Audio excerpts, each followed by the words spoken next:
Hi, it's Alexis Hasselberger, time management and productivity coach. Have you heard of Parkinson's law? Parkinson's law is that work expands to fill the time allotted, and this shows up in a lot of places. So if you're feeling like, work just expands to fill everywhere, if there's never a good time to stop, if work could, last forever, you're right, it could. We could work every day until midnight for the rest of our lives, and there would still be more work tomorrow. And so we need to set some boundaries around this to help ourselves. And Parkinson's law is something really interesting because it shows us that work expands to fill that time, which means that work can also contract to fill some time that is allotted to us if we are the ones allotting the time. So how can you use this to your advantage instead of just saying, ugh, there's endless time and work just expands to fill it? How can we set some boundaries that can help us to use Parkinson's law to our advantage? So the first one is really just to pick a stopping time, right? At the end of every day, have in mind, or at the beginning of every day, really, have in mind an end time for the day, right? So you'll be stopping work at 5 or 6 or 7 or whatever it is. It doesn't have to be the same time every day, but know when you'll be stopping. Because if you know when you'll be stopping, you can more accurately figure out what you need to get done that day. And also, you'll be kind of working against the clock. And so you'll know how long you have to get it done, and you will essentially be working only to fill that time that you've allotted that day and not just this ever ending amount of time that you have. The other thing that you can try is time blocking. So if you have ever tried to time block on your calendar and maybe you're sitting there thinking, "Ugh, time blocking, I've tried that. It doesn't work for me, right? I think a lot of people say that. I think it can be a really effective strategy. I think that time blocking is just putting on your calendar what you're going to do and when, right? You're estimating about how long it will take. Of course, humans aren't great estimators, so it's not always going to be perfect. It doesn't need to be perfect. But we're putting on our calendar what we're planning to do in a specific amount of time. That helps us to contain it, so Parkinson's law.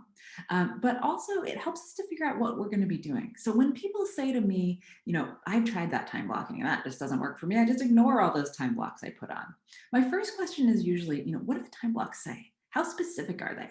I think that we get into trouble when we have things that are a little vague. So if our time blocks say focus time or deep work, and then we don't say what we're going to be doing during those times, well, that's really, really easy to just ignore, right? Because we get to that time and we say, okay, great, we're supposed to be focusing. And then the next question is, on what, right? And it just becomes a lot easier to go to email or go to Slack or do that thing that's right in front of us at the time.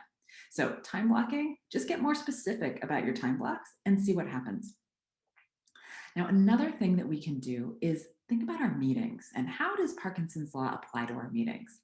I bet you've been in a situation where, a meeting was booked for an hour because that's the default length. And that meeting could have ended maybe at 20 minutes in, but we just keep talking because if we've got an hour scheduled, we're going to talk for an hour, right? We're not thinking that mindfully about it. But now that we're in so many meetings all the time, they're all back to back, I think we do need to be thinking mindfully about it because that's a big area where we can make some improvements. So think about your meetings. Think about whether they're the right length, right? Think mindfully. Do we need to meet for half an hour or could we do it in 20? Does this meeting need to be an hour or, maybe we can actually tackle this in 40 minutes and 45 minutes, right? Think mindfully about this. If you're not sure, if you're looking at your calendar, you're like, I don't know, I never really thought about this before, I'm not sure. Spend a couple of weeks where every time you go to a meeting, if you feel like that meeting could have been shorter, just change the color, right? Change the color on your calendar. And then you'll be able to have this little secret code for yourself where you go back over the last few weeks and you see, I'm in that meeting every single week. 3 times out of 4, it could have been half the time, right? Or it could have been shorter. You'll have a better idea of what that calendar really looks like. Now, one more area where I think we can really apply Parkinson's law and have it really help us is around worry. So this may seem like a silly one, right? But we have a lot of things to worry about, right? We're still in the middle of a pandemic.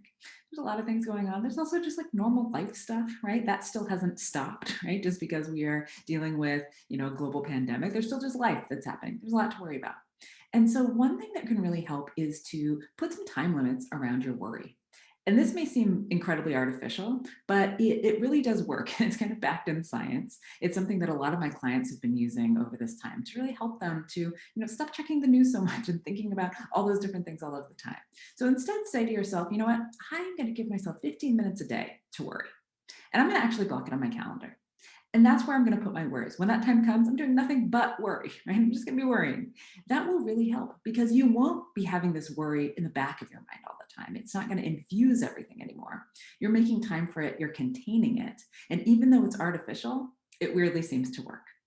Okay, so those are a bunch of different ways that you could try to use Parkinson's law to your advantage. I would love for you to tell me in the comments how you're doing this. I mean, how do you plan to do it if you haven't already? Or are there some ways you're applying this that I didn't even talk about today? I would love to hear what those are. And if you like this content, if you want more of these types of videos, please don't forget to subscribe.